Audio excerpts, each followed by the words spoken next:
What's going on, everyone, and welcome back to the Surprise Jab Podcast. I'm your host, Zach Ruger, surprising with new topics every single weekend, jabbing you with your daily dose of UFC, and we finally have some new UFC fights to talk about with you guys, some new UFC news, but other than that, we're just going to go over Dana White's Contender Series today as episode 7. We'll be going down tomorrow, Tuesday, the 23rd. Also, we're going to be recapping NFL Week 3. It was big. We had some huge fantasy performances, some upsets, and my Minnesota Vikings, right after I said last week, never blow out opponents, decided to blow out the Bengals. It was awesome. And we're going to end today's episode recapping Wrestlepalooza, which I certainly have my thoughts on. I wasn't able to really watch it in full, but I went back and rewatched all of it. I did catch the last two matchups live as they happened, and safe to say it was a bit underwhelming, but don't worry, we'll be back to our regular UFC predictions as this upcoming weekend we do have a event going down in Perth, Australia, which I'm going to have to find some time to actually record that episode. It's gonna be a chaotic week for me. I got a lot moving and shaking. I'll update you all more so on my life on the next episode. As you know, I like to keep everyone in the loop, and one important thing about staying in the loop is that the UFC has updated us with some new fights, which I'm gonna dive into to start off the episode. It's what we always start off every episode with. If you're new here, if this is your first ever episode 225,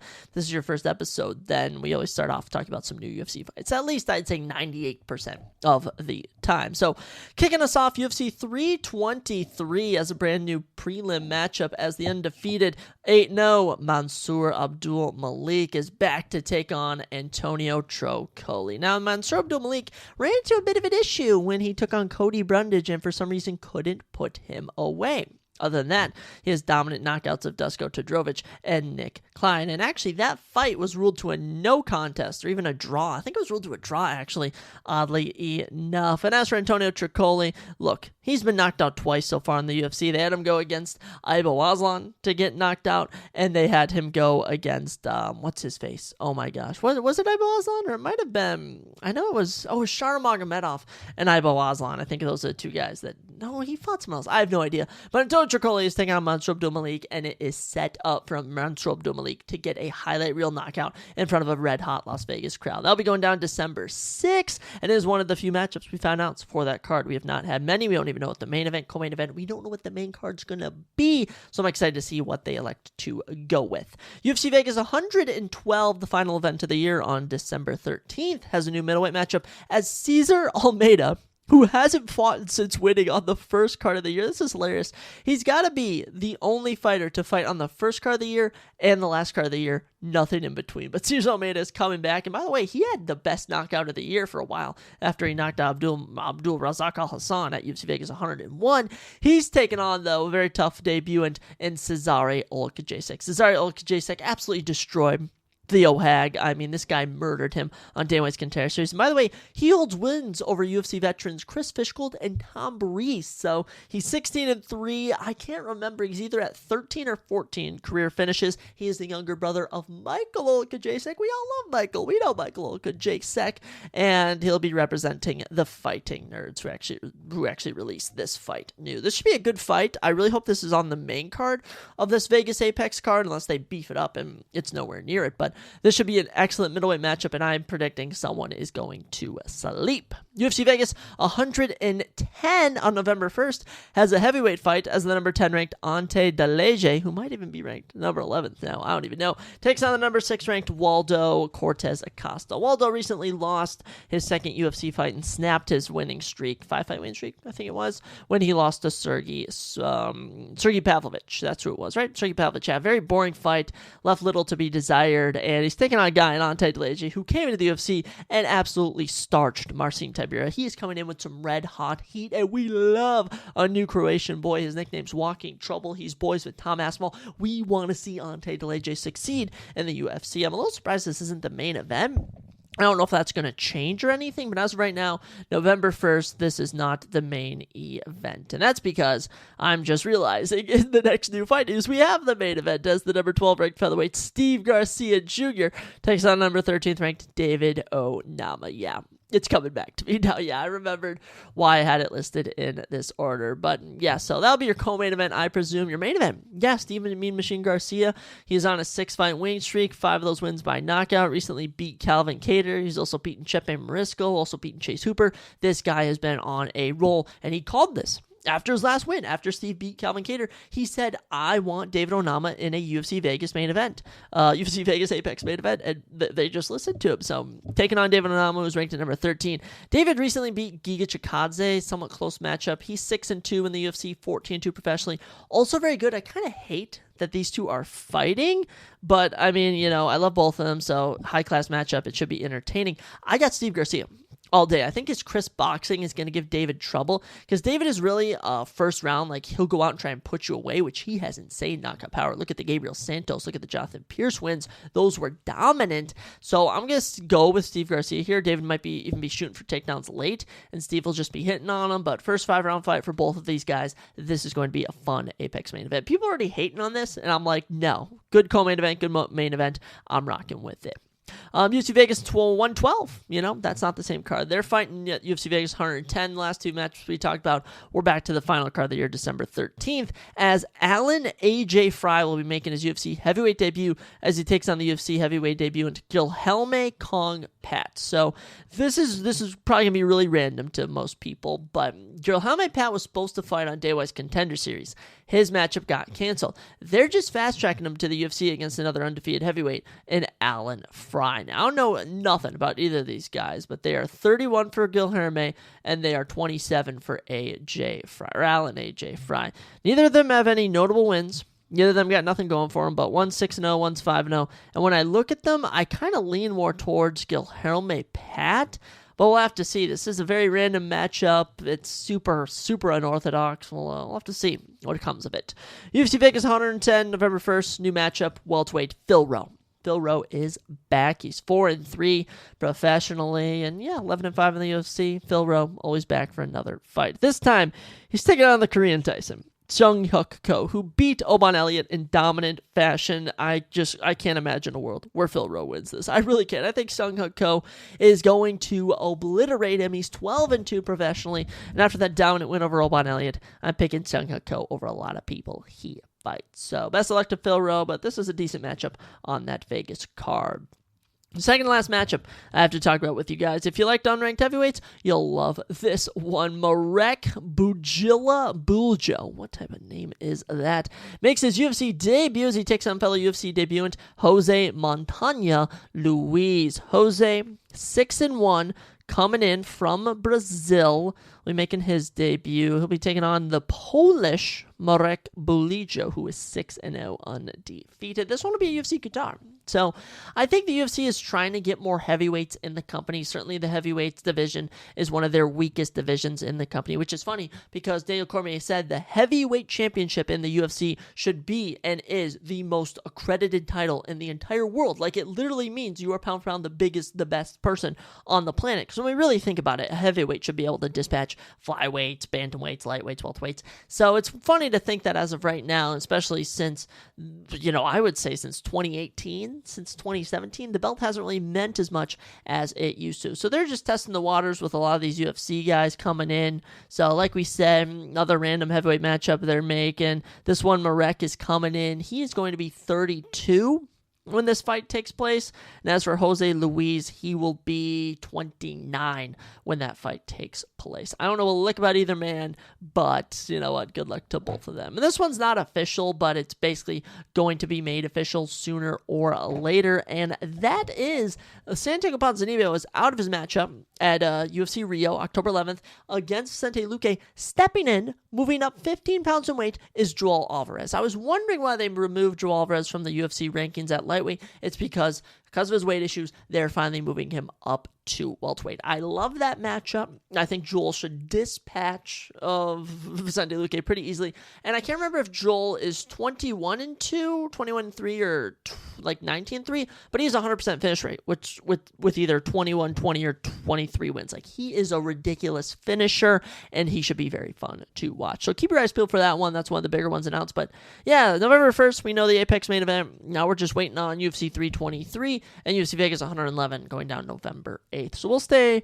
alert for those announcements. I'm sure they'll come out here and there. And also we know what the stage is going to look like for the UFC White House card, and it looks pretty crazy. I just really hope they don't like to go with Conor McGregor and Michael Chandler. I think that would be a complete miss on the UFC's part. No one wants to see that. We want to see like actual fighters that fight the UFC fighting and just make it a big American matchup. I also hope that they have only American fighters on here.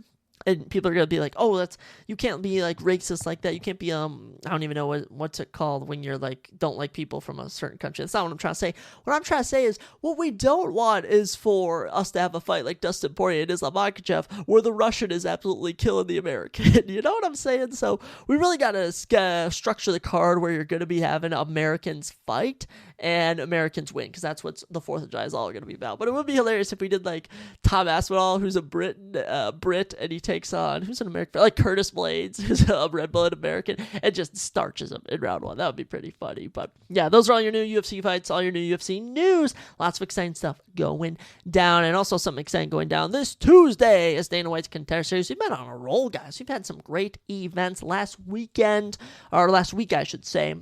Handed out some new contracts. We went 5-0. We had 2 great knockouts with Iwo Baranuski, and actually I think it was, Cody Chochavik got a knockout as well, and Tommy Gant had a good finish. We had 4 contracts the last week. This week, the fights do look good. I've done my early predictions, and I only have 1 underdog for my early predictions. So as I go through, as I break these down, I'll see if I change, but I usually don't change my predictions from when I look originally. We've been doing really good on predicting them, so if you like betting, keep your eyes peeled, because last week we nailed a lot of underdogs. So kicking off our card, light heavyweights, which is some of my favorite divisional matchups that take place on the Contender Series, happen in the light heavyweight division, as we have Rafael Bipolar Tobias taking on Jair de Mamut Oliveira. Bipolar. Rafael Tobias, what a goofy nickname.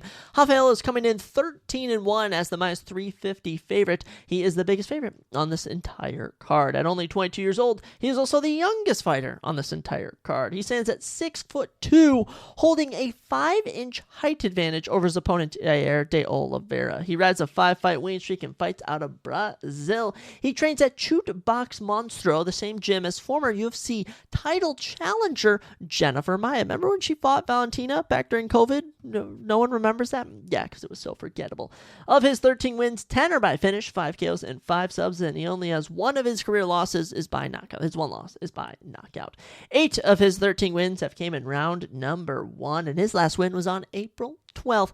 Rafael looks dominant. He's fought in some solid competition out of the UFC and holds a big size advantage over the plus 275 underdog, Jair de Oliveira. 29 years old. He is 7 years his senior, but like I said, 5 inches in height.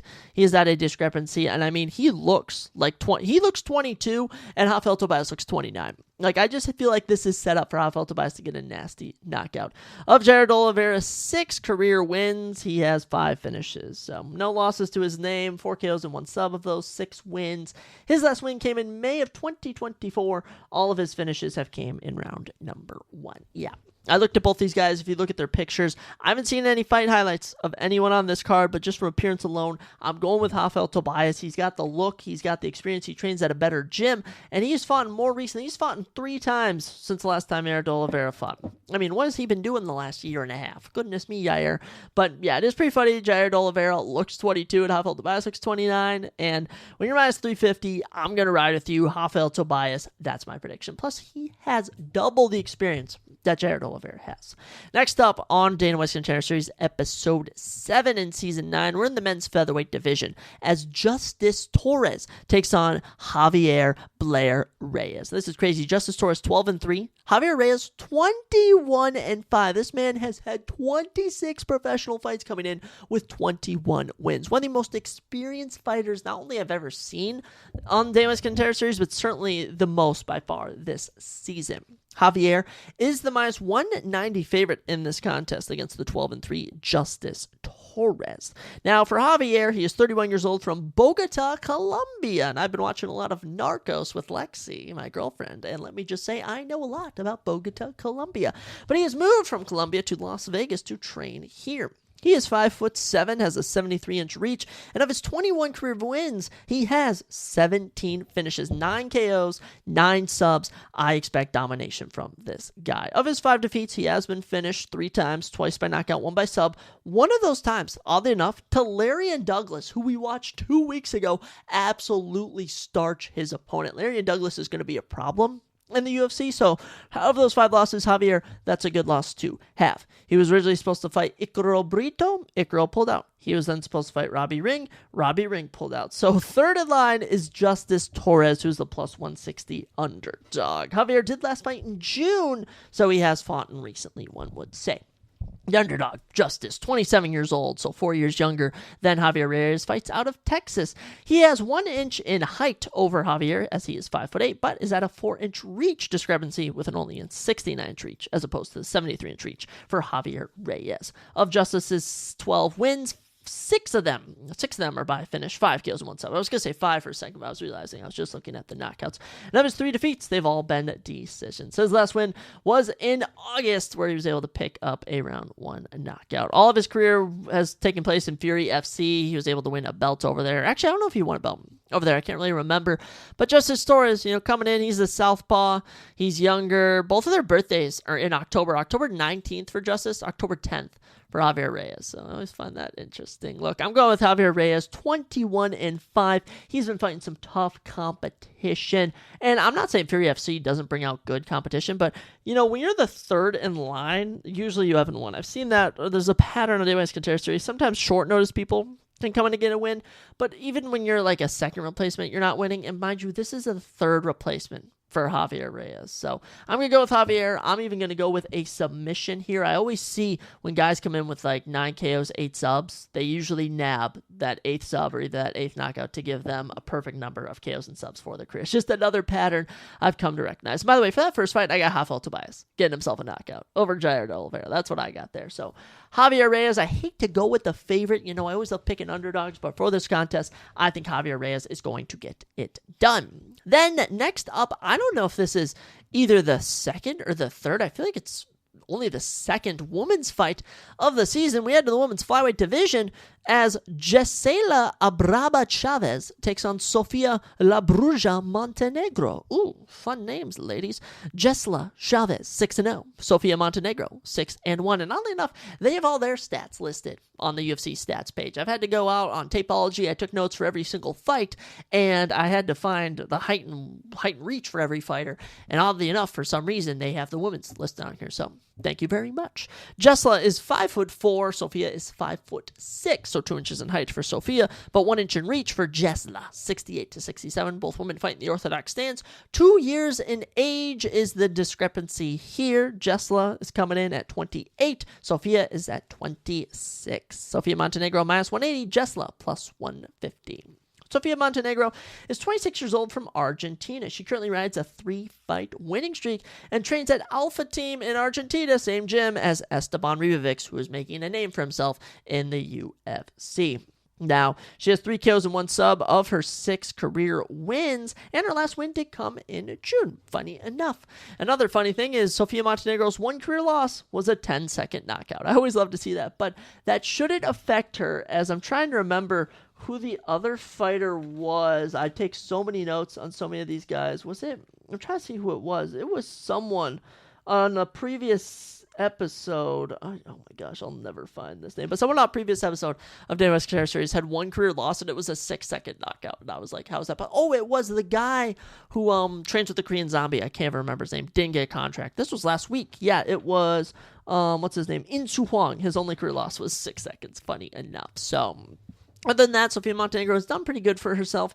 Fought in some good competition. I mean, she has a 66% finish rate. Not too bad.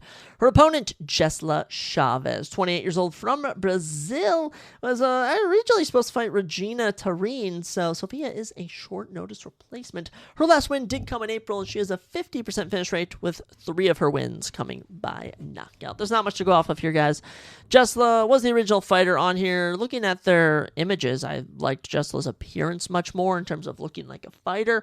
So this one is up in the air, but being that I haven't picked an underdog yet, I don't think I'm going to go with an underdog as well on the final 2, which I'll get to that reasoning in a second. So I'm going to go with Jesla Chavez here. She is still undefeated. She, was originally supposed to fight. I will say Sophia training with Esmont Rivix is a good sign. But then again, like I bring up, In Tu Huang trains with the Korean Zombie and put up a horrible performance against Patty McCrory last week.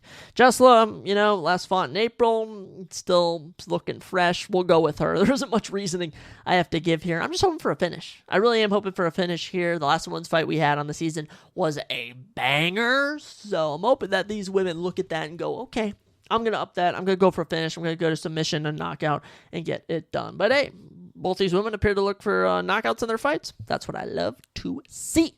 Second to last matchup of the evening. Got a fun one here with some goofy names. Featherweight division as Brahman El Jaretes Zurcher takes on Murtazali the Highlight Magomedov. When you see the Magomedov last name, you better run, boy, because things are about to get dangerous. Braham Zurcher coming in minus 115. Murtaze Magomedov minus 105. Both these guys, favorites. The odds makers can't choose who the underdog is. This is going to be the best matchup of the night. Braham 9-0, Murtaze 9-0. 1 inch in height for Murtaze, 5'11 to 5'10. 70-inch reach for both men. Orthodox stance for both men. The only other thing you can find is Braham is 29 and Magomedov is 26. The matchmakers have outdone themselves here. Kind of sucks one of these guys has to lose their undefeated record. We'll start with Braham Zurcher, who's 29 years old, of course. He is from Mexico, but now trains in Nevada. 7 of his 9 wins are by finish with 4 KOs and 3 subs. He went 5-0 in the PFL, but hasn't fought since June of 2024.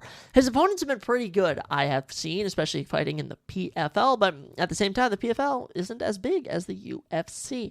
Braham is being backed by a lot of people, especially since he is a tinge more of a favorite, and Murtaze might even fall into the underdog category come actual day of the fight. So, Braham, a lot of people are riding with him. He has a lot of hype, but he doesn't have the last name of Magomedov. Murtaze Magomedov is 26 years old from Kyrgyzstan and has a 100% finish rate, 4 KOs and 5 subs. His last fight, December 2024. So the good thing is both these guys haven't fought in just around a year. It's actually been over a year for Braham, and it's nearing a year for Murtaze.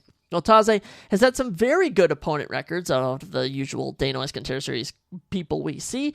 Last guy he beat was 11-4. Before that, 7-2. Before that, 4-3-1. Before that, 11-7. And before that, 17-8. So I always love to look at the opponent records because one thing that I notice sometimes is guys will come in 8-0, perfect record, and you'll look, and they've only fought one guy with a positive record. Everyone else is 0-2, 1-5, 2-11. Like, I kid you not, I've seen one of the guys who oh my gosh, who was it? Was it last week? Was it Adam Livingston?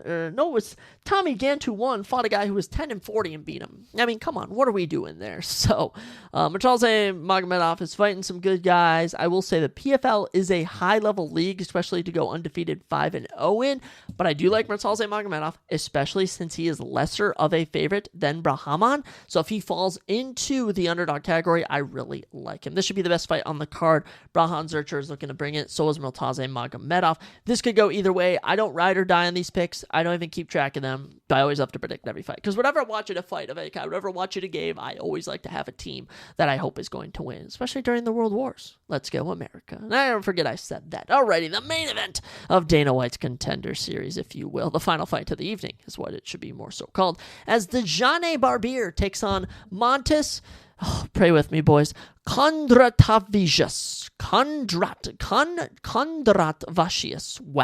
Wow, a beautiful name. A beautiful name, Montas. We're just going to call you Montas. Danji Barbier. Okay, these are the toughest names that I've seen so far. 7-0 for Barbier with a no contest. Montes, 7 wins, 1 defeat. Both men are 6'3", 2 inches in reach for Dejane Barbier, 77-75. And yeah, orthodox stance. 2 years older is Barbier. He's 28. Montes is 26. Barbier is currently minus 150. Montes Kondratvacius is plus 125. I cannot wait to hear how the broadcast team actually pronounces this name because it has been a tongue twister when I've been going over this. So with Barbier, he's from Croatia. So Ante Delege might have a good brother in the UFC. Trains at AT&T Zagreb, so he trains at another of the offshoots of American Top Team, which is a good gym. They have gyms all over the world. They breed good fighters. Of his 7 wins, 7 finishes, 4 KOs and 3 subs. His last fight was November of 2024, so it's been 11 months almost, roughly around 10, since he last fought. So Barbier trains at a good gym, 100% finish rate. We'll see how he does as he takes on the man from Lithuania, Montis Kondravičius. He trains at a fighter house in Lithuania, same as literally the only other Lithuanian fighter I know, Jalija Storyalenko. So he trains with a former UFC fighter. Of his 7 wins, 7 finishes, 5 kills, and 2 subs. His only loss was by submission, and he currently rides a 2-fight winning streak. His last win was a fight in Cage Warriors back in March. They gave him a fight in Cage Warriors, and he was able to get it done. So 100% finish rate. Both these guys young, both of them looking good. I'm going with Barbier, just because I liked his appearance a bit more. He appeared a bit more primed, but hey, Montes could come in and get a nasty knock on this one. Plus, he's an underdog, and I always love to ride with the underdog. So I have literally no expectations for this fight. I don't know much. I'm sure I may see some highlights on the TikTok, on the Instagram coming up, but as of right now, I'm going to go with Barbier. I just kind of liked him a bit more, and whenever I do an initial go-through of my notes, I always make predictions, and I'm trying to think of last week if I changed anything, and I didn't. No, I didn't change anything, so I've been riding with my predictions, and they always appear to be right. I have good senses. So there's your little preview of Dana White's Contender Series, Season 9, Episode 7. I'm excited to watch it, guys, and sponsor me, Dana White, but I'll say it outright, it is entertaining to watch these. It is entertaining to watch these. There are some great fights, and you can just see the passion in some of the fighters trying to get into the UFC. So with that, we'll move along from Dana White's Contender Series to our recap of Week 3 of the NFL season. A lot of fun stuff went down in the NFL, and, I'm a little worried in fantasy football. I need a lot to happen tonight, so let's go over it. Kicking off the week, we headed to the NFC East to watch the Bills beat the Dolphins. It was actually a pretty entertaining game. I was able to watch the ending, and the Bills really clutched up at the end, thanks to the Dolphins just completely whiffing, getting a passer and an encroachment or whatever. They hit the kicker. When the kicker was kicking, they hit the kicker in a stupid movement. But top fantasy performances from the 31-21 win for the Bills. Bills 23.02 for Josh Allen in my PPR league, so maybe even a bit more for you if you have different league statistics. But this is just the one I use, and it's usually the standard for most leagues. James Cook had a 20 bomb. Dalton Kincaid 17.6. Devin Achane 16.1 for the Dolphins. Tyreek 15. Jalen Waddle 14. Both of those 0.9s as well. But yeah, Dolphins, they were, they scored. It was all tied up at 21, and then Khalil Shakur got a touchdown pass from Josh Allen, and Matt Prater sealed the game with a 48-yard field goal with 20 seconds left. Tua Tagovailoa, 146 yards, 2 touchdowns, and a pick is just not looking the same, man. There's at one point, Tua Tagovailoa was a fantasy monster, and now he's just average. Average as could be, but I wasn't too bad because I was playing him this week in my 16-man league. Devin Achane, 62 yards on the ground, also had 7 catches for 29 yards. The lone touchdown is ran in by Ollie Gordon II on the ground. As for Tyreek, he caught one of the touchdowns, and so did Jalen Waddle. So 2 of the best wide receivers on the team catching the touchdowns. The Dolphins, rough. 0-3. They have a minus 41-point differential. They're one of the worst teams in the league. They're really going to try and turn their luck around coming up when they take on, I believe it is the Jets next week, which is a winnable game, but at this point, I have no idea what to tell them. As for the Bills, Josh Allen, 22 for 28, 213 yards, 3 touchdowns, ran for 25 yards. Yeah, he's a beauty. He's one of the best in the league. It's really incredible watching him play. He is one of one would say. James Cook, 19 rushes, 108 yards, and a tutty, was looking fantastic. He also had 3 catches for 10 yards. Kincaid caught a tutty, Shakir caught a tutty, even Elijah Moore had 2 catches, but it was Keon Coleman's 3 catches for 20 yards, which I'm sure left some fantasy managers a bit unhappy, but it happens. The Bills have a lot of weapons, and sometimes it's just Josh Allen and James Cook, and they can just work their magic. Plus, a 31-point differential. They're 3-0. They're doing amazing. They are looking great. Next week, they'll play the Saints, then they play the Patriots, then they play the Falcons, then the Panthers, then finally the Chiefs on the 2nd. I'm predicting it's going to be a good start to the season for the Buffalo Bills, but Yeah, good way to kick off the game, or even the week, I should say. Good way to kick off the week on Thursday Night Football. Getting into our Sunday games, Vikings and Bengals. And if you're in a league where you, for some reason, have defensive players, if you had Isaiah Rodgers Sr., I mean, you'd had the best day ever, as the Vikings defense had 32 points, the greatest performance from a player in a game of all time. I think it was Isaiah Rodgers' PPR ranking or whatever, PR ranking. I don't even know what it means. It was 99.99. It was almost 100% because I don't think you can get 100%, but it was insane. Vikings win 48-10. I have never seen domination from the Vikings like this. This is something I've always wanted, is to watch the Vikings get a blowout win, and they almost never do. So amazing work from the Vikings. And unfortunately, the 1 week I benched TJ Hawkinson. He gets 15.9 points and a touchdown, which was embarrassing. And Jordan Mason, 23.6 points, a breakout game for him. The only high spot on the Bengals was 10 points from Drew Sample, their tight end. That's literally it. Jamar Chase had 8. Chase Brown had 6. Like, it was abysmal. We owned the Bengals. 2 touchdowns in the first quarter, including an 87-yard pick 6 from Isaiah Rodgers, and Carson Wentz was slinging the ball. Quarter 2 comes around as Isaiah Rodgers gets a 66-yard fumble recovery, never done in a game before. Jordan Mason runs in a touchdown, and Will Reichard hits a 62-yarder to send us to the half. Third quarter, Jordan Mason touchdown, TJ Hawkinson pass. Amazing. Early on in the fourth, Drew Sample came in, caught a touchdown pass from Jake Browning, but that was it. The Vikings weren't even trying. They were just trying to get out of there.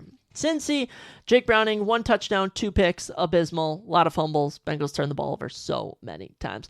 Samaje Perine, 4 rushes, 21 yards, had more rushing yards than Chase Brown, who had 10 rushes for 3 yards. I mean, we locked up the running game of the Bengals. Jamar Chase, 5 catches, 50 yards, but I don't know how do you have 8.9 points then? Did he fumble?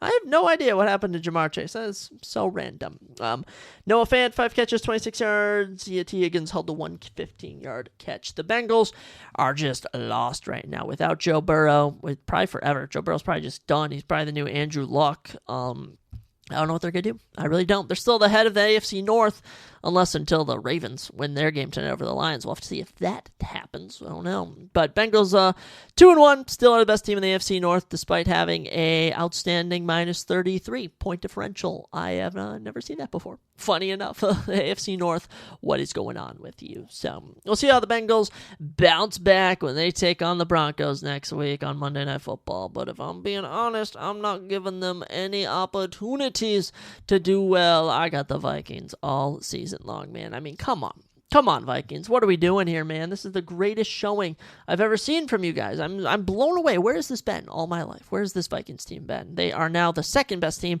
in the NFC North, as the Packers are somehow still ahead of them. I don't know how that logic works. Vikings have a amazing plus 35 or plus 25 point differential, one of the two. Carson Wentz had 173 yards on 14 for 20 throwing for 2 touchdowns. And we even had Max Brosmer come in and throw for 29 yards. Good for you, Max. Actually went to the University of Minnesota. Jordan Mason, 16 rushes, 116 yards, 2 touchdowns. Yeah, thank you, San Francisco. We'll take them off your hands.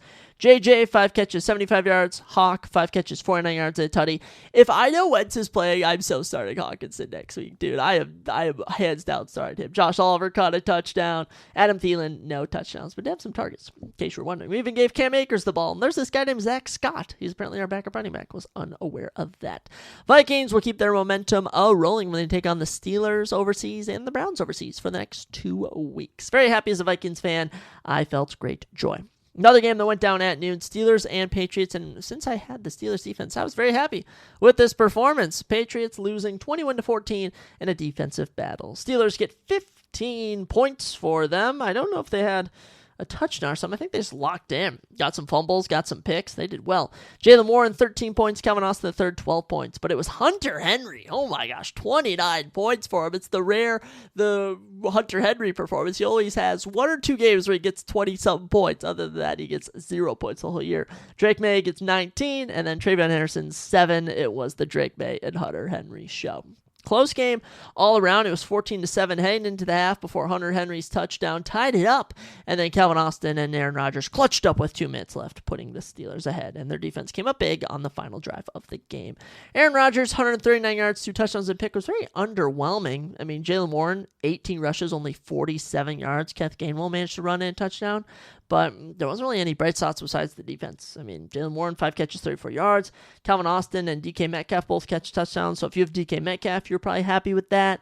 But other than that, not much going on in the receiving department. For the Patriots, Drake May, 268 yards, 2 touchdowns a pick. Kind of feel bad, man. He played his heart out. And Hunter Henry's 8 catches for 90 yards and 2 tutties was outstanding. But yeah, Trayvon Henderson kind of struggling. It was kind of funny because Ramondre Stevenson only had 4 carries this game. Like, Steelers defense struck fear into the Patriots, and I was loving it. Looking at the rankings now, since I just messed up my screen as I went to look. The Patriots are 1-2, second in the absolutely abysmal AFC East. I mean, the Bills are just leagues ahead than the other 3 teams. They have a minus 8-point differential, and next week they get to take on the Panthers. So we'll see if they can win that one. I predict that Drake May should, but we'll have to see. As for the Steelers, they are now 2-1, second in the AFC North, and yeah, good for them. They're 2-0 on the road. You gotta love it. They take on my Minnesota Vikings next week, which means they're definitely going to lose. That's my prediction, at least. I don't think they're going to get past my Vikings. No shot. Staying with the AFC, the Colts blow out the Titans 41-20. This Colts team, what an unexpected unit. What an unexpected unit of a team. Jonathan Taylor, 32.8 fantasy points. I had to play him. Makes me sad, but don't worry. Lamar Jackson's got my back tonight on Monday Night Football. Michael Pittman at 19, and the Indianapolis defense, 16 points. For the Titans, 13.9 from Pollard, 13.8 from Io Manar, the wide receiver, and Cam Ward had 11.96. It was a rough start to the game. The game starts off 17-3, eventually turns into 17-6, and that's 20-6 heading into halftime. Okay. Then Michael Pittman gets a touchdown. But then, the Titans answer, and all is looking good. And then Jonathan Taylor rips off a 46-yard run. And then you get the Titans scoring. And then you get a 3-minute drive where Jonathan Taylor scores. And after that, the Titans were just worn down, worn out, and there was nothing saving them. GG's for the Titans here as they will start their season 0-3 and have a minus 43-point differential. They are quite literally the worst team in the league. Having Cam Ward has not helped you whatsoever. And the Colts, 3-0, one of the best teams in the league. I mean, they have 103 points for, 56 points against. They are crazy. Daniel Jones, 228 yards and a touchdown. Jonathan Taylor, 102 yards, 3 rushing touchdowns. Good for him. Michael Pittman, 6 catches, 73 yards and a touchdown. Alec Pierce had 4 catches for 67 yards. And Tyler Warren, 3 catches, 38 yards. Come on, get some more, pass more to our rookie tight end. Make him the new Sam Laporta, Brock Bowers. Cam Ward, best game of the season. Best game of his career so far. 219 yards, touchdown, and a pick. Ran for 12 yards. He's trying. He's learning. Give him some time. Pollard, 45 yards and a tutty. Did what he had to do. Okonkwo led the day. 5 catches, 66 yards. Yeah, I don't know what to say for the Titans. I mean, I don't even know if I want to look at their schedule. They play the Texans next week, the Cardinals, the Raiders, the Patriots, Colts. So they have such winnable games. Some just tells me they aren't going to win many games this season. As for the Colts, I mean, it's tough to say how they're going to do. It's tough to even predict Colts games because they could be good one week. They could be bad the next week. You don't know. But they've started out perfect so far. You got to give them their flowers. That's all I'll say. I'll give them that. But it won't really load. They play the Rams next week. Okay. Rams next week, 3 o'clock on a Sunday. I think the Rams might beat the Colts. But hey, if the Colts beat the Rams, look out. They're definitely going to be a unit. Texans, Jaguars was up next. And in the AFC South again, you get domination. Oh my gosh, the Jaguars beat the Texans 17-10. And the Texans are now 0-3 to start the year. Wow, this team is awful. And by the way, the Jaguars looked terrible. This game was not good whatsoever. Biggest star of the game, 22.4 fantasy points for Nico Collins. Other than that, 13 points from the Jacksonville D, 12 from Brandon Strange, 10 from CJ Stroud. This is across both teams. It was literally Nico Collins was the only high point of this game because he had a 50-yard touchdown. CJ, 204 yards, 1 touchdown, 2 picks. I mean, he has not looked the same since his rookie season. Nick Chubb, 9 rushes, 38 yards, nothing else all around. Nico Collins, 8 catches, 104 yards, and a touchdown. The only high point on this team. For the Jags, Trevor Lawrence, 222 yards and a pick. ETN rushes in a touchdown. Tootin rushes in a touchdown. Strange, the tight end, gets 6 catches for 61 yards. Brian Thomas, 2 catches for 55 yards. Travis Hunter, 1 21-yard catch. That was it. So Not much going on in this game whatsoever, and, it just came down to the Jaguars eventually punching in late and getting the win. They'll be 2-1 as they take on the 49ers, and then the Chiefs, then the Seahawks, and the Rams. They got a rough schedule coming up ahead. As for the Texans, I don't even know what to predict. I think they're the best 0-3 team. I'll say that. I certainly don't think they're a bad 0-3 team, but they will play the Titans next week, and it's such a winnable game, but it's also a divisional game, so I think can happen. 3:30 games rolled along, and this was the most shocking thing of the day. The Panthers beat the Falcons 30-0. 30-0. We've already had a shutout to start the season, and it's from the freaking Panthers. The Panthers just shut out the Falcons. What happened? Now, they're both tied for second place in the NFC South. Panthers 1-2, Falcons 1-2. The Panthers have a +9 point differential. What do you know? What a weird NFL world we live in. Bijan, 16 fantasy points, did what he could. Drake London, 10. Darnell Mooney, 8. The Carolina defense gets 17. The kicker, Ryan Fitzgerald, had 15, or Riley Fitzgerald, whatever, and Bryce Young had 11. Starting off the game, Bryce Young got a touchdown, and Ryan Fitzgerald kicked a 57-yarder. As we got into the third quarter, it was 10-zip, and then Charles Smith-Wade had an 11-yard pick 6. Ryan Fitzgerald hit a kick. Rico Dowdle ran a touchdown in the fourth, and Ryan Fitzgerald hit another field goal in the fourth quarter. Michael Penix, 172 yards and 2 picks, is bench for Kirk Cousins, who goes 5 of 7 for 29 yards. Bijan, 72 yards rushing, also had 5 catches for 39 yards. Yeah, nothing went well for this Falcons team at all. They looked terrible. Terrible, and I have no idea why. I really don't know why. Bryce Young, 121 yards. Yeah, that's it. Bryce Young is...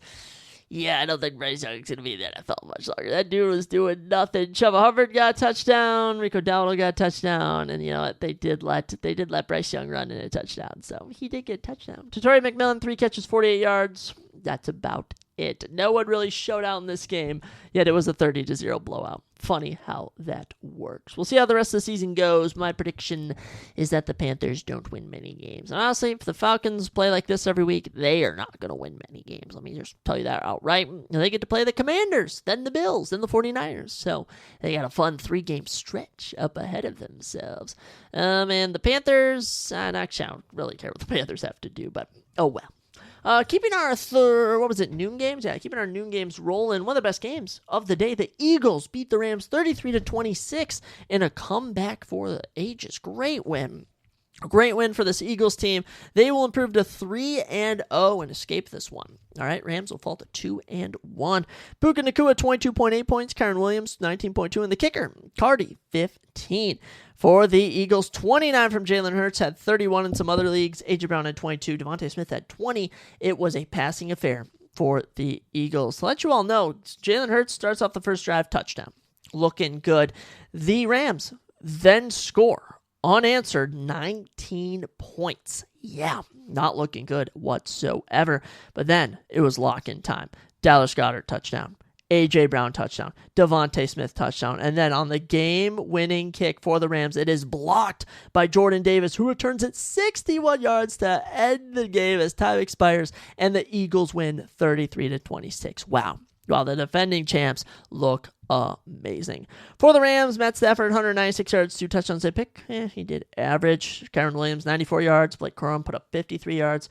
Puka Nacua, 11 catches, 112 yards. Devontae Adams had 3 catches for 56 yards and a touchdown. And Kyron Williams caught a touchdown himself.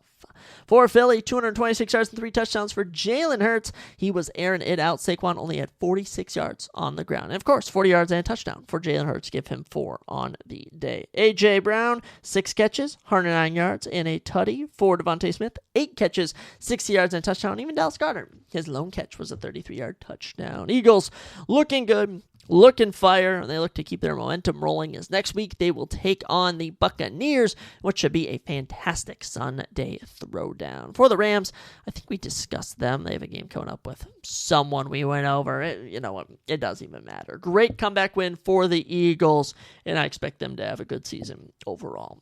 Another banger game, Buccaneers and Jets. Buccaneers escaped 29-27. Garrett Wilson put up 24 fantasy points. Tyrod Taylor, who started off rough, managed to nab just under 17. Nick Folk, the kicker, had 10. And as for the Buccaneers, 20 points from Chase McLaughlin. I mean, holy cow. He was actually dropped in my 16-man league by Mozzie. Mozzie, rough showing, dropping him. Baker, 17.72, and the Bucks D had 16. This game was back and forth from the get-go, trading field goals. It started 6-3 in favor of the Jets, and then eventually it got out of control, and we had a 55-yard pick six to end the second quarter. Heading into the second half, it was 20-6, and then get another one field goal in the third quarter, and then the fourth quarter was amazing. Garrett Wilson catches a touchdown, then the Bucks kick a field goal, then back-to-back touchdowns after Allen Lazard catches a 4-yard pass, and then there's a block kick, which leads to a 50-yard fumble return touchdown. Chase McLaughlin would then seal the game as time expires to win 29-27. The Buccaneers keeping their record intact. Good stuff. Good stuff for the Bucks. They're 3-0 to start the year with a +6 point differential. For the Jets, if you can believe it, they're 0-3. They're 0-3 somehow. They've been playing some like the Bills, the Steelers, and now the Bucks. They played some tough opponents, and you know what? It's a proud loss to have. But nonetheless, you're still 0-3. Tyrod Taylor, 197 yards, 2 touchdowns and a pick. Leads the day on the ground as well with 48 yards. Breece Hall on 9 carries, only 31 yards. Garrett Wilson, 10 catches, 84 yards on touchdown. It's one of the only high spots for this Jets team. For the Bucks, Baker, 233 yards and a touchdown. Bucky Irving had 66 yards on the ground, and Baker had 44. He was running. Baker was looking prime in this game. Egbuka leads the day with 6 catches for 86 yards, and Mike Evans gets a touchdown as well on 4 of his catches. So good stuff for the Bucks. They'll be undefeated, and they defeat the winless Jets, who still are yet to get a win. Tough showings. Keeping our noon games rolling. Commanders beat the Raiders 41-24, and am I ready to give up on Ashton Jeanty? I might be. I really might need to be. It's unfortunate. It really is unfortunate being an Ashton Jeanty fantasy holder. But I will say the Raiders have the player who has the current most fantasy points in a game this season. Trey Tucker, 40.9. Insane. Geno had 26. Brock Bowers had 9.8. For the Commanders, Marcus Mariota put up 20. Luke McCaffrey, 14. And Jeremy Nicholas, 13.8. Or what's his name? Is it Jeremy? It is Jeremy McNichols. I knew that. He had a 60-yard run in the second quarter. Trey Tucker catches 3 different touchdowns from Geno, including a 61-yarder, which was fantastic. And even Ja'Cory Krosky-Merritt and a touchdown. I might need to start him next week over Ashton Jeanty. For the Commanders, a good win. Good win for them. Starting off the season, they will improve to 2-1 and hold a +23 point differential. For the Raiders, they are now 1-2 and second in the AFC West. Geno Smith, 289 yards and 3 touchdowns, looked way better than he did last week, despite losing. Ashton Jeanty, 17 carries, 63 yards. That's it. Ashton, what are we doing with you? Trey Tucker, 8 catches, 145 yards, and 3 touchdowns, has had the best in-game performance for a player this entire year. Wow. Very impressive from Trey Tucker. Brock Bowers, 4 catches, 38 yards. Jacoby Myers, 3 catches, 63 yards. Also did their part, but this was the Trey Tucker show left, right, and center.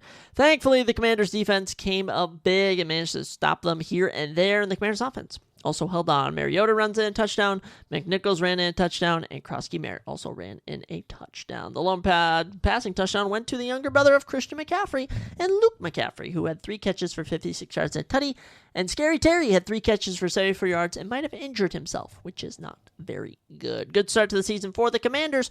41-24, they knock off the Raiders, who will look to bounce back against the Bears coming up this next weekend. Rounding out our noon games. The Browns upset the Packers 13-10, and just a poor showing for the Packers. Packers, how's it feel?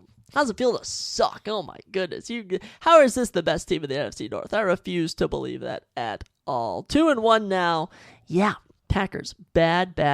Josh Jacobs, 12 points. Jordan Love, 11. Matthew Golding, 10. No one showed out. For the Browns, Quishon Judkins had 16.5 fantasy points. He was the best on the day. Cleveland D had 14, and David Njoku had 9. This was a boring game. I mean, it was 3-0 heading into halftime, and then it was 10-0 heading into the fourth quarter before a scoreless fourth for the Packers results in a comeback with, by the way, 3 minutes left. At the 3-minute mark, it was 10-0. Then Andre Seisman hit a 35-yarder. Then Quishon Judkins ran it in 30 seconds later. And then Andre Smith hits a 55-yarder to seal the deal and hand victory to the Browns. Browns are now 1-2 and pick up their first win of the season. Good for you, Browns. You're no longer one of the worst teams in the NFL. You're better than the Titans, the Texans, the Jets, the Dolphins, the Giants, and the Saints. So, good for you, Browns. For the Packers, Jordan Love, 183 yards, a touchdown, and a pick. Average. Josh Jacobs, only 30 yards on 16 carries. Receiving-wise, Josh Jacobs had 5 catches for 44 yards, and Matthew Goline had 4 catches for 52 yards. Packers, I don't know what to tell you. I really don't. Maybe he'll bounce back next week against the Cowboys, but I doubt it. I severely doubt it. I don't think you guys are going to turn your luck around at all.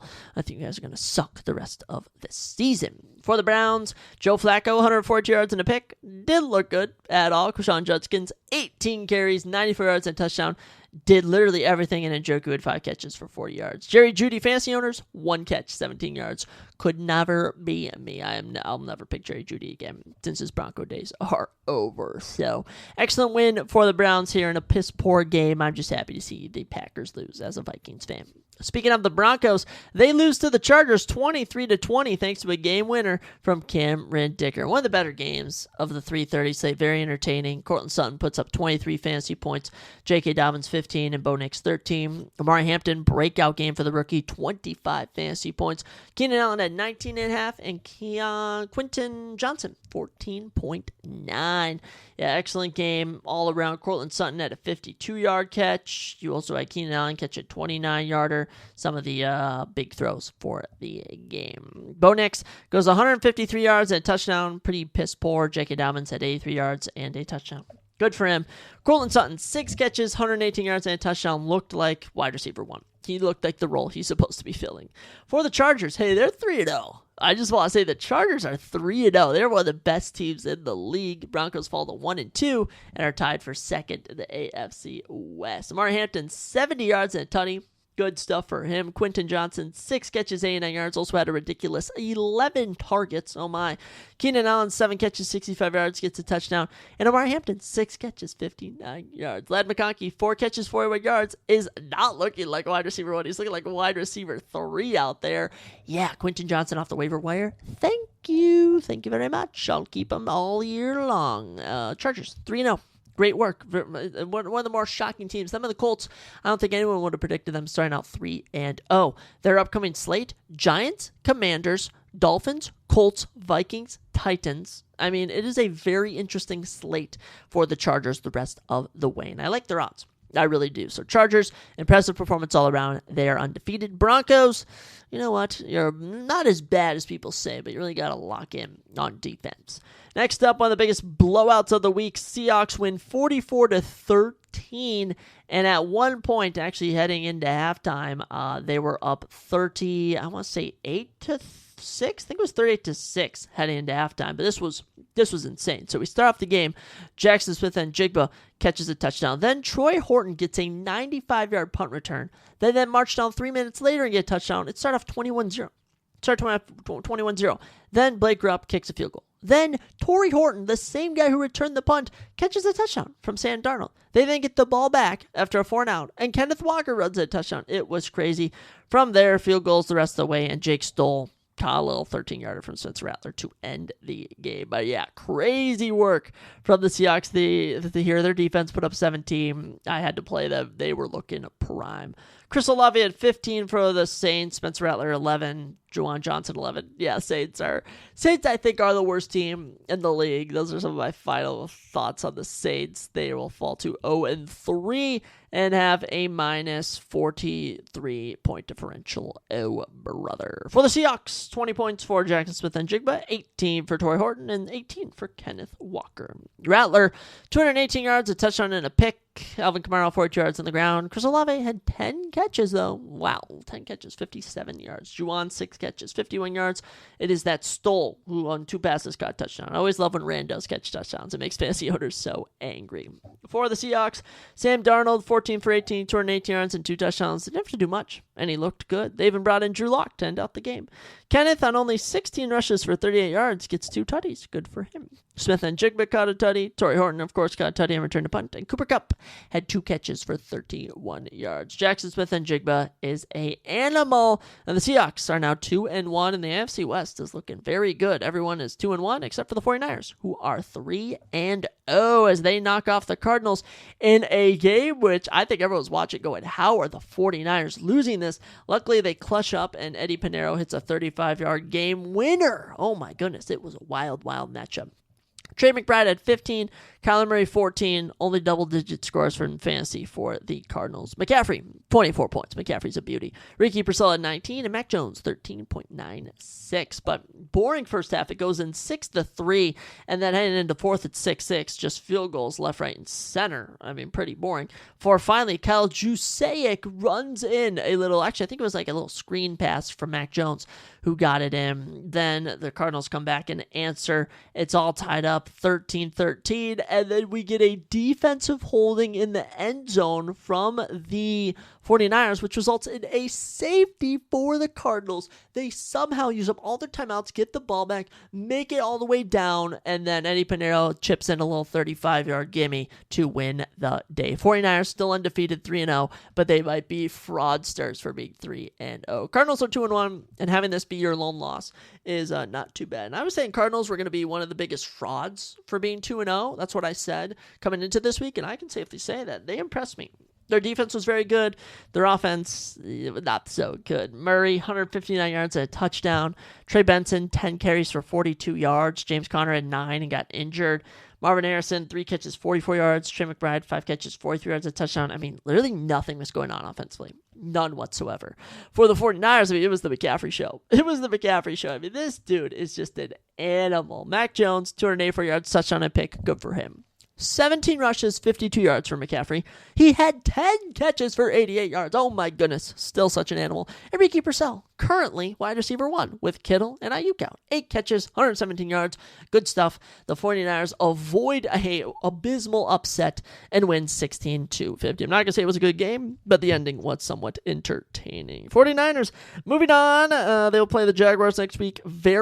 Very winnable game. I just want to say that is a super winnable game for them. As for the Cardinals, they will play the Seahawks in the Battle of the Birds. So best of luck to them as they will play a former Bird in the Seahawks, which I definitely have the Seahawks in that one. Then we got to America's Game of the Week, Bears and Cowboys, and what do you know? The Bears can actually be a good football team. They win 31-14 and make the Cowboys look silly. Good win. First win of the season for the Bears. Cowboys will fall to 1-2. DJ Moore had 12.8 points. Thank you, DJ. Finally get me some fantasy points. Goodness me, this guy's been doing absolutely nothing as he caught a fourth quarter touchdown. But Caleb Williams, 29 fantasy points. He looked amazing. He looked like a number 1 pick. Cam Ward, Bryce Young, take notes on this guy.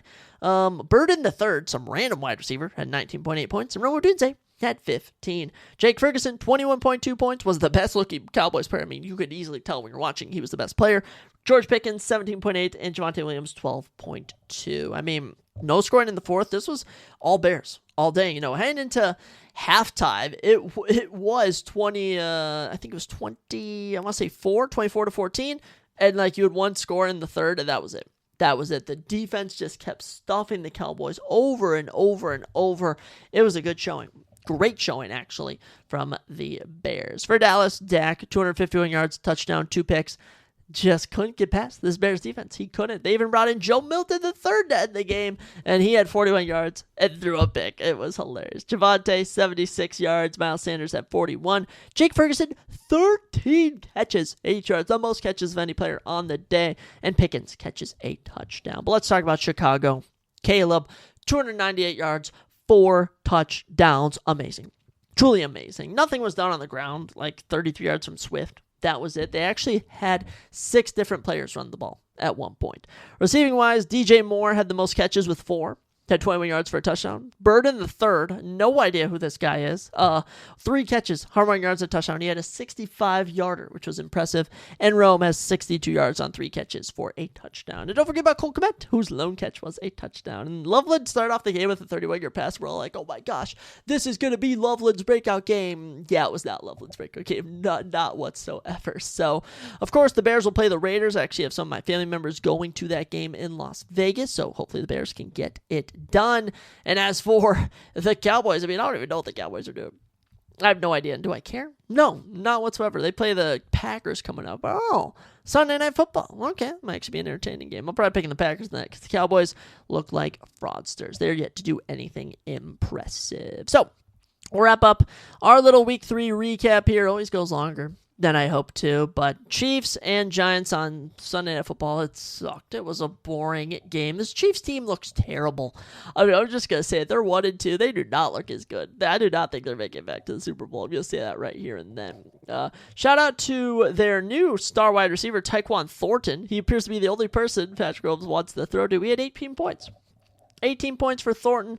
Good work as he catches a touchdown in the third quarter. Mahomes had 13, and the Chiefs defense had 13 fantasy points as they held the Giants to only 9 points. Scatterbo, 24.1 points, was the biggest star of Sunday Night Football. I mean, Cam Scatterbo having a breakout season now with the Giants. What could be Rookie of the Year? Who knows? Darius Slayton had 7. Tyrone Tracy Jr. had 5. Oh, man, it was rough. Rough day to be a Giants fan. I just want to say, heading into halftime, it was 9-7. Like, this was a boring game. Actually, no, it was 9-6. The PAT was blocked by the Chiefs. Graham Gano would make it 9-9 in the fourth quarter. Oh, wait, no. Tyquan scored in the third. So, yeah, it was game over. They even scored a touchdown with 6 minutes left from Kyrie Hunt, and then Harrison Butker missed the extra point. Yeah, this game sucked. Chiefs win 22-9. They escape. I say escape because really they escaped with this win. It was awful. Taylor Swift will join them as they take on the Ravens at 3:30 next week. Why is the Chiefs and Ravens not on Sunday Night Football or Monday Night Football? It's just at 3:30 on a Sunday. Oh my gosh. This game is going to be amazing. I cannot wait for that one. As for the Giants, do they even have a win yet? The Giants might be winless. I think the Giants are one of the worst teams in the league. Yes, they are. The Giants are 0-3 to start the year. Wow. Tough stuff for the Giants. They have a minus 31 point differential. What do they got going next? Giants will be taking on the Chargers. Yeah, I do not have them winning that. No siree whatsoever. So, yeah, sucky game. Sucky overall. Mahomes had 224 yards and a touchdown. Good for him. But check out 45 yards. Kareem Hunt ran in a touchdown. Thornton, 5 catches, 7 yards at tutty. Smith-Schuster, 4 catches, 55 yards. And Kelsey, 4 catches, 26 yards. They barely even used him as well. Russell Wilson, 160 yards, 2 touches, 2 picks. Wow, really bad. But let's talk about Cam Scatterbo real quick. 10 rushes, 60 yards, and a touchdown, 6 catches, 61 yards. Amazing. They passed once to Wan'Dale Robinson. They passed twice to Malik Neighbors. The Giants looked lost out there. They really did. Bring in Jackson Dart. Let's bench Russell Wilson. I don't know why he's even starting. Let's give the rookie a shot. That's all I'm going to say. But that's all I got for NFL Week 3, ladies and gentlemen. I just want to outright say is that I am locked in for Monday Night Football. I need Lamar Jackson to put up a masterclass because I'm also playing Riley Patterson. I think his name is the Lions kicker. Oh, no, it's Bates, isn't it? It's Jesse Bates? Is it Jesse Bates I'm trying to think of? Let me check. Jake Bates I'm playing. So I'm hoping that he doesn't get that many points. He's been looking good, though, 8-9, and Lamar's, of course, the number 1 quarterback in fantasy right now. So we need Lamar to at least get 7 points. 6 or 7, 6, 7. He needs to at least get 7 points because I'm down 6.54. And then once he gets 7 points, let's say he has a good touchdown drive, he then needs to outpace the kicker and Bates. So best of luck, Gary. I'm coming for you. You're only up 6.54. But I got Lamar Jackson on Monday Night Football, so we'll have to see. I'm in a lot of leagues, got a lot going on. I'm playing Amon-Ra in 2 different leagues, but also I need Amon-Ra to get 2 points for me to win in another league. So it's pretty funny. But that's all I got for fantasy football for NFL overall. It has been a good week. Good week in fantasy football and in football.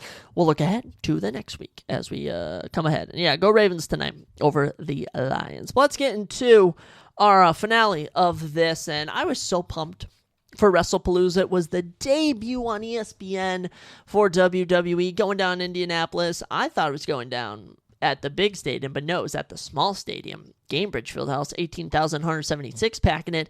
And this event, let me just let you all know, is that Triple H had promised us that this was going to be amazing. He promised this was going to give us surprises and shocks that we weren't expecting, and that is what he promised. And we start off the show. I just want to say, the stage from the get-go looked like Ron's SmackDown. It looked so small budget, and it just had the WrestlePalooza logo everywhere, which, by the way, WrestlePalooza, there's no theme to it. It's a dumb name. It reminds me of Crown Jewel. It's just stupid. That was annoying.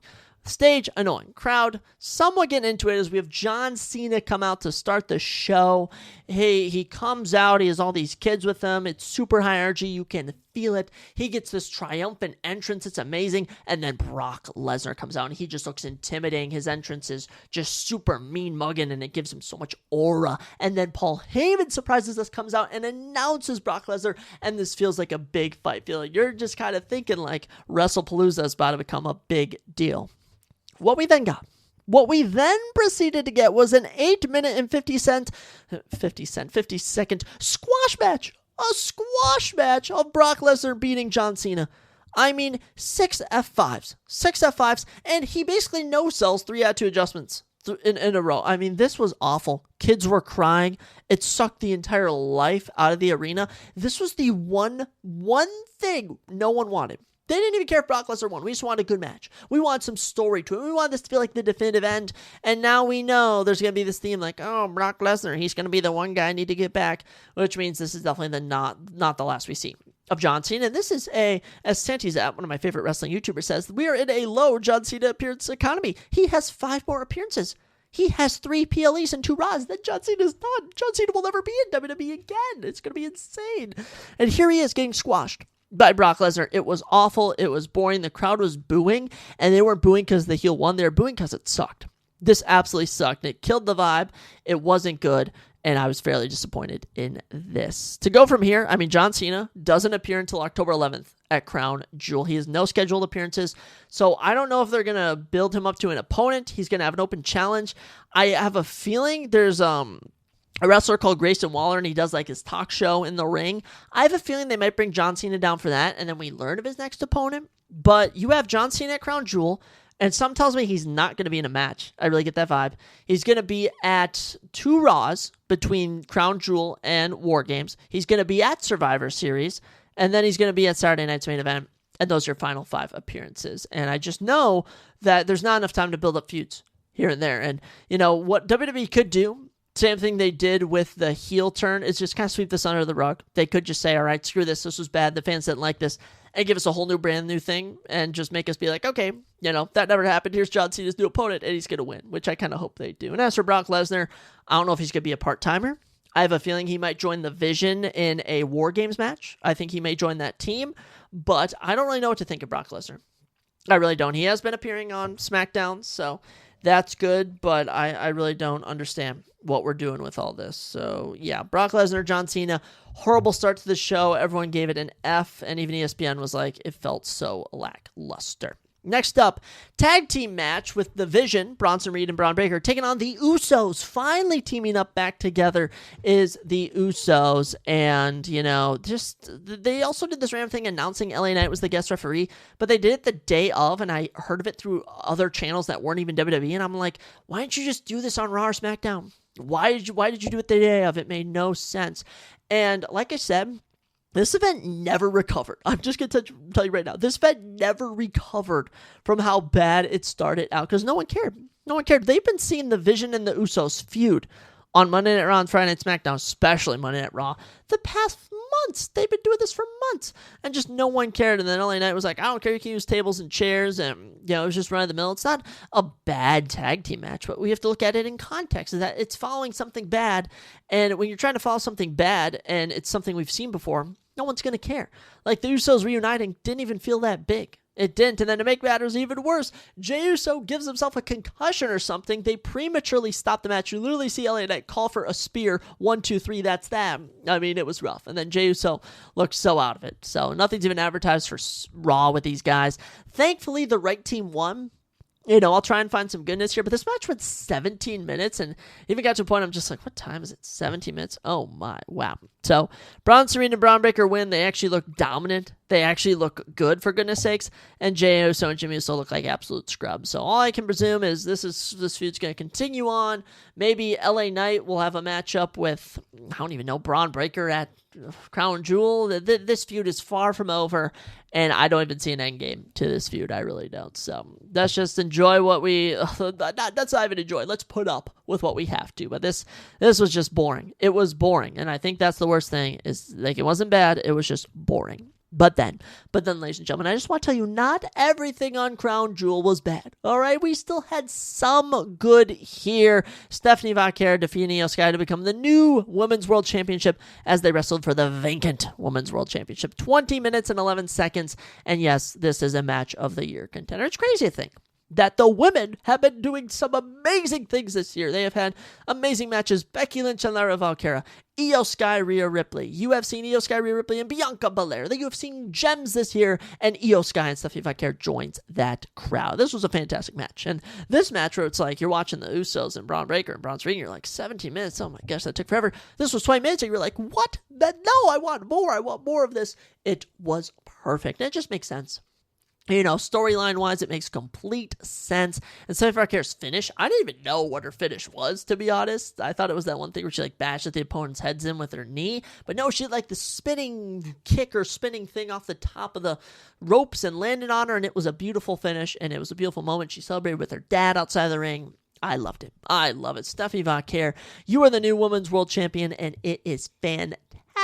It is just amazing. As for Io Sky, doesn't even look bad here. She hit some shots in here. These two were doing some amazing moves. I really got to see the full versatility of both of these women. And yes, it is a match of the year contender. When we look back, this will be up there for one of the best matches of the year. Not just for women, but for men in general. And it makes me sad that this happened on such a bad card. But also it kind of makes me happy is because when we talk about Wrestlepalooza, we'll be like, okay, wait, Io Sky and Stephanie Vaquer was the one good point of this card. So happy for them. 5-star match, did amazing, and despite the crowd not being into it, you couldn't help but get into it by the end. So the crowd managed to get some life put back into it with this masterclass. What is next for both of them? Well, Stephanie Vaquer is going to go feud for the freaking Crown Jewel Championship with Tiffany Stratton. So filler feud, unless Tiffany Stratton loses to Jade Cargill and Nia Jax. I don't know if that's going to happen. We'll have to see. But yeah, so she'll be competing against someone for the Crown Jewel Championship, which is just boring. Oh my goodness, such a waste.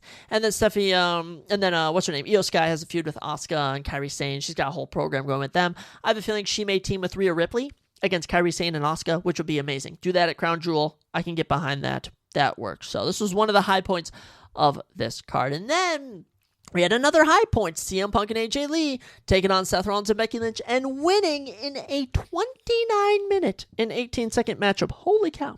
And it got to a point where I was like, this is a long match. I was tuning in. I'd be like, I was watching it on TikTok live. Hey, don't hate the viewer, hate the person showing it. I was just scrolling through it. It was on my live. Okay? All right? So don't hate me, but this was great. This was great. The entrances were good. You could just kind of see the husband and wife chemistry with both of them, and these two delivered a fantastic match. It was a slow build to start. They were really, really leaning into the AJ Lee hot tag, way more than I thought they needed to. CM Punk was in the matchup for probably 50% of it before they tagged AJ Lee in, and then they were wrestling outside of the ring, and then you were having Becky Lynch and Seth Rollins, and you had all four of them putting each other in submissions. It was hilarious. When Seth Rollins got put in the Black Widow, it was so funny, and you had this great table spot. I thought the spot on the announce tables was fantastic. You had so many fake outs. You had a moment where I thought CM Punk and AJ Lee were both going to get a double submission. Then I thought that Seth Rollins and Becky Lynch were both going to get a double pin at the same time. But then the finish is Becky Lynch is about to hit AJ Lee with the manhandle slam. She reverses it into the Black Widow. And I'm not going to lie, it looked like Becky Lynch was not really doing what she was supposed to properly, but she did tap. So at the end of the day, AJ Lee and CM Punk win, just as I predicted. It works. And it's great. And it's going to be fantastic for the future. Great matchup. all around, loved to see it. Was a tinge long, but it was a bright spot on this card. Now, what is next, you may wonder? Well, Seth Rollins is off to fight for the Crown Jewel Championship against Cody Rhodes. Boring. Which only makes me guess that CM Punk will go feud with the Vision. That's my guess. I would love to see him do something else, but I don't think that's going to happen. And then for AJ Lee and Becky Lynch, I wonder if they're going to start their Intercontinental Championship feud or else something else is going to happen. But we'll have to wait till Friday night, SmackDown, Monday Night Raws to see what actually happens. But this was a good matchup, I will say. And especially for how much they have been building up this feud over the last month or so, it definitely had a great payoff here. But then we went to the main event, and heading into the main event, I will say is that there had been no surprises. There had been no shocks. There had been nothing that made me say this is a massive event. And my only thought process is they're going to end the show with a big return. Chris Jericho, The Rock. You're going to see Gunther come back. You're going to see Randy Orton heel turn or something. You're going to see something happen. What we got was a 17-minute, literally the second shortest matchup on the card, fight of Cody Rhodes just beating Drew McIntyre. I think he hit 2 crossroads the whole thing, and he hit 1 crossroads to pin him after a super Cody cutter. So, yeah, that was it. And there was just some weird moments in here that stick out. Like, there's a moment where Cody Rhodes was going to run off the ropes, then hit a Cody cutter, and he, it looked like his knee collapsed, and he just, paused, hit, a Superman pose on the ground, and then went up, jumped, and hit it. And I was like, okay, then wasn't limping at all or anything. There was then this moment where Drew McIntyre was going to boot Cody Rhodes through the announce table, and the ref was stopping him. But if we think, logically, I understand WWE is, all fake, it's all scripted, but if we logically think, why would the ref ever stop him? It didn't even make sense. So people are like, there's no reason the ref should be stopping him. It just doesn't make sense, even in WWE language. And then after that, Drew injures his leg or something, gets hit with the super Cody cutter, eats 1 crossroads, and that's it. All right, so we're like, okay, Cody Rhodes kind of won abruptly. Now we wait. Now we wait for someone to come out, and Cody Rhodes is celebrating, and then the credits are rolling, and I'm like, all right, we're going to get a CM Punk fake out, and then we're already panning to the announce table, and I'm like, okay, are we going to get a super fake out here? And that was that.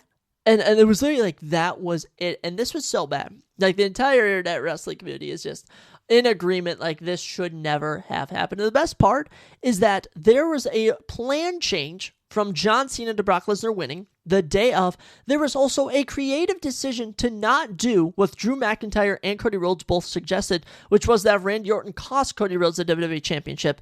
Creative said no, which only makes me think Triple H didn't want to do it. So the WWE is just ignoring all this hatred. I know they aren't going to react to it at all. It's just what you do with this thing, but this was bad.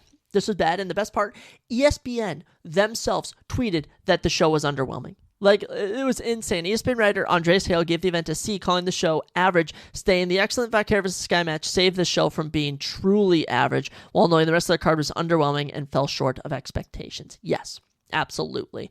On the booth, Triple H was there. He basically said, yeah, it's going to be Cody Rhodes versus Seth Rollins for the Crown Jewel Championship at Crown Jewel, which means Crown Jewel is just a filler event. Snore. Boring. I hate this. Yeah, so disappointment all around, and it just makes me sad. It really does make me sad. I had high expectations for this event, and it just fell short. It just really did fall short. So, for the future, Cody Rhodes will be taking on Seth Rollins, and Drew McIntyre, I assume, will just feud with Randy Orton or something. Those two might compete in a match for the stipulation at Crown Jewel.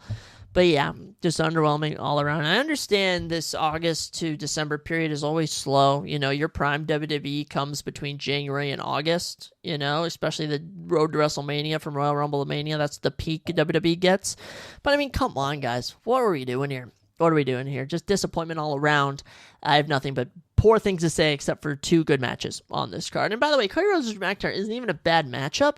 Let's say this was the SmackDown main event, you'd be saying, I got a great matchup on the main event of SmackDown. But to be a giant main event of a pay-per-view, I'd have rather seen Brock Lesnar squash John Cena to end the show than open the show. You know what I'm saying? So, yeah, Wrestlepalooza falls short of expectations, but all you can do is pack up and look towards the future for brighter days. So, next time we talk about WWE will be Crown Jewel. Coming up, it'll actually be on the same episode we give our UFC Rio predictions, funny enough. And then we won't talk about anything till the end of, I think it's, November is when Survivor Series War Games is. So we don't have much WWE talk on here over the next few months, but when we do, you will make sure we're covering every PLE and recapping it as well. So, ladies and gentlemen, that's all we have for today's episode. I hope you learned something. I hope you were surprised. I hope you are going to be going with who I predicted for Dana White's Contender Series. Also, let me know who you guys are riding with for tonight's game between the Ravens and the Lions, and also who you got in fantasy football. I'm always curious to see who your favorite players are, because everyone has players they like to draft, don't like to draft,